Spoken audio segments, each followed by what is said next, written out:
នៅខេត្តបាត់ដំបងមានភូមិចាស់មួយដែលស្ទើរតែគ្មានមនុស្ករស់នៅទៀតហើយអ្នកស្រុកជុំវិញហៅទីនោះថាភូមិស្លាប់ព្រោះកាលពីជាង20ឆ្នាំមុនមានហេតុការណ៍ចម្លែកជាច្រើនកើតឡើងនៅទីនោះមនុស្សបាត់ខ្លួនសត្វងាប់អស់ទាំងហ្វូងហើយរៀងរាល់យប់មានគេឃើញពន្លឺពណ៌ខៀវអណ្ដែតចេញពីកណ្ដាលវាស្លែអ្នកចាស់និយាយថានោះគឺជាព្រៃកន្ទងខៀវគេថាវាមិនមែនជាខ្មោចធម្មតាទេវាជាវិញ្ញាណរបស់ស្ត្រីមានផ្ទៃពោះដែលត្រូវគេសម្លាប់ទាំងរស់ហើយសាកសពត្រូវគេយកទៅកប់ក្រោមដើមកន្ទងធំមួយនៅចុងភូមិ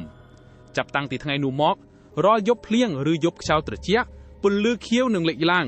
ហើយអ្នកណាដែលឃើញវាភាគច្រើនមិនបានត្រឡប់មកវិញទេមនុស្សជាច្រើនគិតថាវាជារឿងបំភ័យក្មេងតែសម្រាប់សុវណ្ណគេមិនជឿទាល់ទេសោះសុវណ្ណជា YouTuber ថតរឿងអាត់កំបាំងនិងកន្លែងខ្មោចលង Channel របស់គេកំពុងល្បីដោយសារគេចូលចិត្តទៅ live នៅកន្លែងដែលគេថាខ្មោចខ្លាំង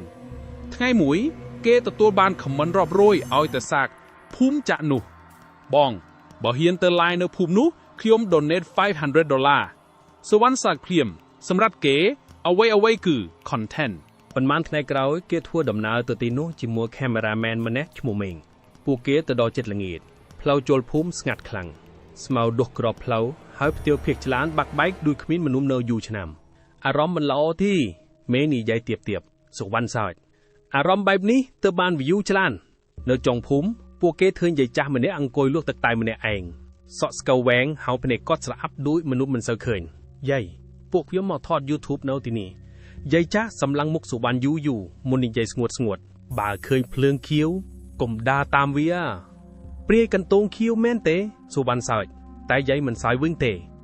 អ្នកទី5ហើយដែលមករកវាអ្នកមុនតូណាយាយស្ងៀមបន្តិចមុនឆ្លើយមិនមាននរណាត្រឡប់មកវិញទេខ្ជិលតិចបកកាត់ភូមិភ្លាមសំឡេងកណ្ដឹងចាស់មួយលាន់ទីចុងវាលមេងចាប់ច្ដាំភ័យសុវណ្ណយឺនថតតែបន្តិចទៅបានហើយតែសុវណ្ណមិនស្ដាប់ពេលយប់ធ្លាក់ពួកគេចាប់ដើម live កាមេរ៉ាបង្ហាញផ្លូវងងឹតខ្មាំងភូមិ comment viewers ចូលរាប់ពាន់ OMG កន្លែងនេះ creepy ខ្លាំងខាងក្រោយបងមានអីមួយ Run សុវណ្ណអាន comment ហើយសើចបងប្អូនកុំ prank admin អីតែមេងស្រាប់តែចាប់ដៃគេជាប់សុវណ្ណខាងក្រោយសុវណ្ណងាកទៅនៅចំភ្លាវងងឹតមានពន្លឺខៀវមួយអណ្ដែតនៅលើអាកាសវាហាក់ដូចភ្លើងគោមតូចមួយតែគ្មានអ្នកកាន់វា comment ក្នុង live ផ្ទុះភ្លាមនោះហើយអត់ editing ទេឃ្លុំញាក់សាច់ហើយពន្លឺខៀវនោះចាប់ដើមអណ្ដែតយឺតចូលទៅក្នុងវាលស្រែសុវណ្ណញញឹម Guy content មកហើយគេនឹងមេងដើរតាមវាខ្យល់កាន់តែត្រជាក់សំឡេងសត្វជប់បាត់អស់មានតែសំឡេងទឹកលិចជើងនិងសំឡេងខ្យល់ហួយពន្លឺខៀវនាំពួកគេទៅដល់ដើមកន្ទងធំមួយកណ្ដាលវាលដើមឈើនោះធំណាស់ហើយឫសរបស់វាលិចចេញដូចដៃមនុស្សភ្លាមនោះ live ចាប់ផ្ដើម glitch អេក្រង់កាមេរ៉ាខ្មៃហើយក្នុងសំឡេងមានស្ត្រីម្នាក់យំមេងស្លេកមុខយើងត្រឡប់ទៅវិញទៅតែសុវណ្ណនៅតែថតអ្នកណានៅទីនោះពន្លឺខៀវឈប់ក្រោមដើមកន្ទងហើយយឺតស្ត្រីម្នាក់ចេញពីក្រោយដើមឈើនាងស្លៀកសម្ពុតសប៉ុន្តែប្រឡាក់ភក់នឹងឈាមពួកនាងប៉ោងដោយស្ត្រីមានផ្ទៃពួកសក់វែងគ្របមុខហើយដៃទាំងពីរស្គមខ្មៅដូចសាកសពលិចទឹកមេងស្រែកភ្លាម Run តែសុវណ្ណនៅឈរថត Pro viewer ក្នុង live កោនដល់ 50000 នាក់ស្ត្រីនោះងើយមុខឡើងយឺតភ្នែកនាងពណ៌ខៀវភ្លឺដូចភ្លើងហើយនាងញញឹមភ្លាមនោះទូរស័ព្ទសុវណ្ណដាច់ signal live បិទពិភពលោកស្ងាត់ទាំងស្រុងសុវណ្ណចាប់ផ្ដើមភ័យពិតមេងគ្មានសំឡេងឆ្លើយពេលគេងាកទៅមេងបាត់ខ្លួនមានតែកាមេរ៉ាធ្លាក់ក្នុងភក់ហើយពីក្រោយដើមកន្ទងសុវណ្ណឮសំឡេងក្មេងយំម៉ែសុវណ្ណដកដង្ហើមញាប់អ្នកណាសំឡេងយំកាន់តែខ្លាំងហើយយឺត ដៃតូចខ្មៅមួយចេញពីដីបន្ទាប់មកមួយទៀតហើយមួយទៀតដោយមានក្មេងជាច្រើនកំពុងវាចេញពីក្រោមដីសុវណ្ណស្រែកទាំងភ័យហើយរត់ចេញពីវាស្រែតែគេទៅណាក៏ឃើញភ្លៀងខៀវនៅខាងមុខជានិច្ចដូចវាកំពុងនាំផ្លូវគេភ្លៀងចាប់ផ្ដើមធ្លាក់ខ្លាំងក្នុងពន្លឺរន្ទះសុវណ្ណឃើញផ្ទះចាស់មួយគេរត់ចូលទៅក្នុងនោះក្នុងផ្ទះងងឹតនឹងមានក្លិនស្អុយខ្លាំងនៅលើជញ្ជាំងមានរូបថតចាស់រូបថតស្ត្រីម្នាក់គឺដូចព្រាយនោះហើយក្រោមរូបថតមានអក្សរថាស្រីនាងស្លាប់ឆ្នាំ1998សុវណ្ណកំពុងមើលរូបថតស្រាប់តែឮសំឡេងពីជាន់លើជួយខ្ញុំផងសំឡេងស្ត្រីខ្សោយសុវណ្ណឡៅដុនដាយឺតទ្វារបន្ទប់មួយបើកចំហក្នុងបន្ទប់មានស្ត្រីមានផ្ទៃពោះម្នាក់អង្គុយយំពួកគេសម្លាប់ខ្ញុំនាងនិយាយទាំងយំពួកគេយកកូនខ្ញុំសុវណ្ណថយក្រោយយឺតតែនាងស្រាប់តែងាកមកមុខនាងរលួយអស់មួយចំហៀងក្នុងពោះនាងមានអ្វីមួយកំពុងកម្រើកហើយភ្លាមនោះពោះនាងផ្ទុះចេញដៃក្មេងខ្មៅលូកចេញមក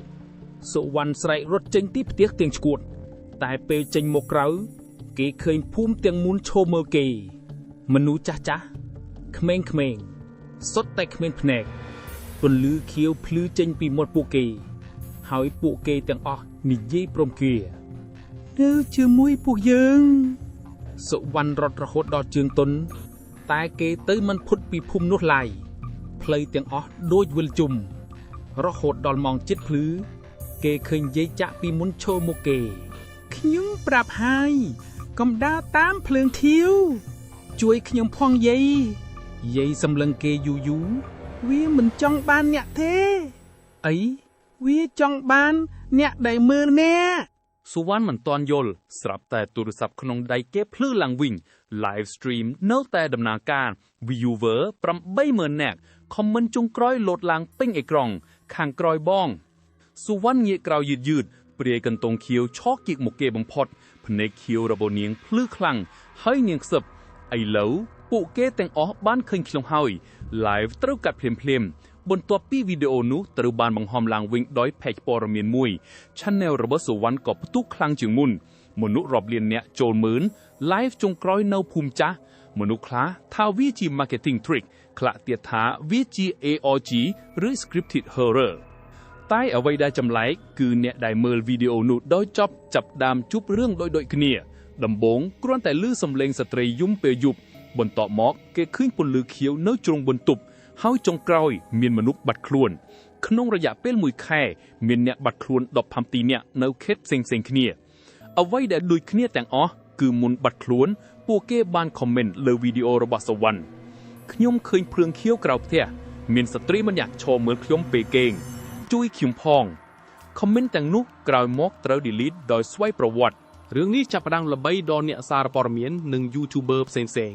មាន channel មួយឈ្មោះ Night Cam Cambodia សម្រាប់ទឹកស៊ើបអង្កេតភូមិចាស់នោះក្រុមរបស់គេមាន4នាក់វណ្ណាជាម្ចាស់ Channel ស្រីប៉ៅជាអ្នកអាន comment កាកដា Cameraman និងមេងបាទមេងគេនៅរស់តែអ្វីដែលចម្លែកគឺមេងមិនចាំអ្វីទាំងអស់ពីយប់នោះឡើយខ្លឹមគ្រាន់តែភ្ញាក់នៅមន្ទីរពេទ្យប៉ូលីសប្រាប់ថាគេរកឃើញខ្ញុំដេកសន្លប់ក្បែរវាលស្រែហើយសុវណ្ណវណ្ណាសួរមេងស្ងៀមខ្ញុំចាំមិនបានតែពេលគេនិយាយពីនោះភ្នែករបស់មេងមួយភ្លេតប្រែជាពណ៌ខៀវយប់ដែលពួកគេទៅដល់ភូមិចាស់អាកាសត្រជាក់ខ្លាំងជាងធម្មតាផ្ទះចាស់នៅដដែលតែអ្វីមួយខុសពីក្នុងវីដេអូរបស់សុវណ្ណគឺភូមិនេះមិនទំនេរទេមានមនុស្សរស់នៅក្មេងរត់លេងមនុស្សចាស់អង្គុយមុខផ្ទះស្ត្រីកំពុងចម្អិនបាយ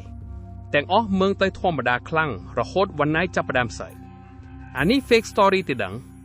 តែស្រីពៅចាប់ដៃគេជាប់បងពួកគេមិនព្រិចភ្នែកវណ្ណាមើលជុំវិញពិតមែនអ្នកភូមិទាំងអស់កំពុងមើលពួកគេមិនញញឹមមិននិយាយហើយមិនព្រិចភ្នែកសោះភ្លាមនោះយាយចាស់ម្នាក់ដើរចេញពីភងមនុស្សគឺយាយដបែលក្នុងវីដេអូសវណ្ណអ្នកមិនគួរត្រឡប់មកទីនេះទេវណ្ណាសួរតើយាយស្គាល់សវណ្ណទេយាយសាយតិចស្គាល់គេនៅឯណា យេងើយមុខមើលទៅចុងភូមិគេនៅទីនេះខ្យល់ត្រជាក់បក់កាត់ភ្លាមហើយមនុស្សក្នុងភូមិទាំងអស់ងាកក្បាលមកមើលពួកគេព្រមគ្នាយប់នោះក្រុម Night Camp សម្រេច live ពីក្នុងផ្ទះចាស់ដែលសុវណ្ណធ្លាប់ចូលពេល live ចាប់ផ្ដើម viewers កើនដល់ 10,000 នាក់ភ្លាមcomment ពេញអេក្រង់ Don't look behind មេងវៀតខ្លាំង Who's standing upstairs កក្កដាបង្វិលកាមេរ៉ាទៅជាន់លើមានស្រមោលមនុស្សម្នាក់ឈរវណ្ណាស្រ័យអ្នកណាស្រមោលនោះដើរចុះចន្ទាយឺតគឺសុវណ្ណតែមុខគេស្លេកស្លាំងហើយភ្នែកទាំងពីរពណ៌ខៀវភ្លឺស្រីពើស្រីភ្លាម Impossible សុវណ្ណញញឹមយឺតខ្ញុំប្រាប់ហើយខ្ញុំមិនបានចេញពីទីនេះវណ្ណាថយក្រោយតែញ័រឯងនឹងរស់សុវណ្ណមិនឆ្លើយតែមេងស្រាប់តែដើរទៅចិត្តគេដូចមនុស្សត្រូវគេបញ្ជាបងសុវណ្ណដាក់ដៃលើស្មាមេងហើយភ្លាមនោះមេងចាប់ផ្ដើមយំឈាមពីភ្នែកស្រីពៅស្រែកខ្លាំងកាមេរ៉ា glitch ទាំងអស់ក្នុង live មានសំឡេងស្ត្រីរាប់សិបនាក់ផ្សាយព្រមគ្នាហើយ viewers ទាំងអស់បានឃើញអ្វីមួយនៅពីក្រោយសុវណ្ណមានស្ត្រីមៀងផ្ទៃពោះរាប់សិបនាក់ឈរជុំវិញបន្ទប់ភ្នែកខៀវទាំងអស់ comment ផ្ទុះឡើងដូចឈួត turn off the live they can see us run តែវាយឺតពេកហើយទូរស័ព្ទរបស់ viewer រាប់ម៉ឺននាក់ចាប់ផ្ដើមភ្លឹបពន្លឺខៀវដោយខ្លួនឯងនៅផ្ទះរបស់ពួកគេមនុស្សខ្លះឮសំឡេងយំពីក្រោមគ្រែខ្លះឃើញស្ត្រីសក់វែងឈរនៅក្រៅបង្អួចហើយ live នៅតែបន្តសុវណ្ណសម្លឹងកាមេរ៉ាហើយនិយាយយឺតព្រីកន្ទួងខៀវមិនមែនខ្មោចទេវាជាទ្វារអ្នកដែលឃើញវានឹងអនុញ្ញាតឲ្យពួកគេចូលមកវណ្ណាស្រែកពួកគេជានរណាសុវណ្ណញញឹមហើយចង្អុលទៅក្រោមជើងពួកគេឥតក្នុងផ្ទះចាប់ផ្ដើមបែកដីខ្មៅរាប់រយលូកចេញពីក្រោមដីសំឡេងក្មេងយំលាន់ពេញផ្ទះហើយនៅក្រោមផ្ទះនោះមានសាកសពស្ត្រីមានផ្ទៃពោះរាប់សិបនាក់ត្រូវពេលកប់ជាជួរវណ្ណាចាប់ផ្ដើមយល់នេះមិនមែនរឿងព្រាយទេយាយចាស់ដែលឈរនៅមាត់ទ្វារនិយាយតិចកាលពីសម័យសង្គ្រាមភូមិនេះធ្លាប់ជាកន្លែងយកស្ត្រីមានផ្ទៃពោះមកសម្រាប់ធ្វើពិធីពួកគេចង់បង្កើតអ្វីមួយតែពិធីនោះខុសភ្លាមនោះពន្លឺខៀវភ្លឺពេញភូមិហើយអ្នកភូមិទាំងអស់ចាប់ផ្ដើមងាកក្បាលខុសធម្មជាតិឆ្អិនករបស់ពួកគេឮក្រកមាត់ពួកគេបើកធំភ្លឹងខៀវចេញពីក្នុងពោះពួកគេស្រីពៅស្រែកទាំងឈួតពួកគេមិនមែនមនុស្សទេយាយចាស់ញញឹមយឺតមិនដែលមានអ្នកភូមិរស់នៅទីនេះទេពួកគេទាំងអស់បានស្លាប់តាំងពី20ឆ្នាំមុនវណ្ណាថយក្រោយយឺតចុះយាយចាស់លើកមុខឡើងភ្នែករបស់គាត់ពណ៌ខៀវភ្លឺដូចគ្នាខ្ញុំក៏ដូចគ្នា live ត្រូវកាត់ភ្លាមប៉ុន្មានសប្តាហ៍ក្រោយ YouTube បានលុបវីដេអូទាំងអស់ទាក់ទងនឹងព្រាយកន្ទោងខៀវដោយសារមានអ្នករាយការណ៍ថាវីដេអូនោះបណ្ដាលឲ្យមនុស្សមាន hallucination និងធ្វើអត្តឃាតតែមាន rumor មួយនៅ dark web គេថាមាន version មិន censor នៃ live ចុងក្រោយហើយអ្នកណាដែលមើលវាដល់ចប់នឹងឃើញភ្លើងខៀវលេចឡើងក្នុងបន្ទប់ខ្លួនឯងនៅម៉ោង3ទៀបភ្លឺមុនឮសំឡេងស្ត្រីខ្សឹបក្បែរត្រចៀកទីបំផុសអ្នកបានឃើញពួកយើងហើយ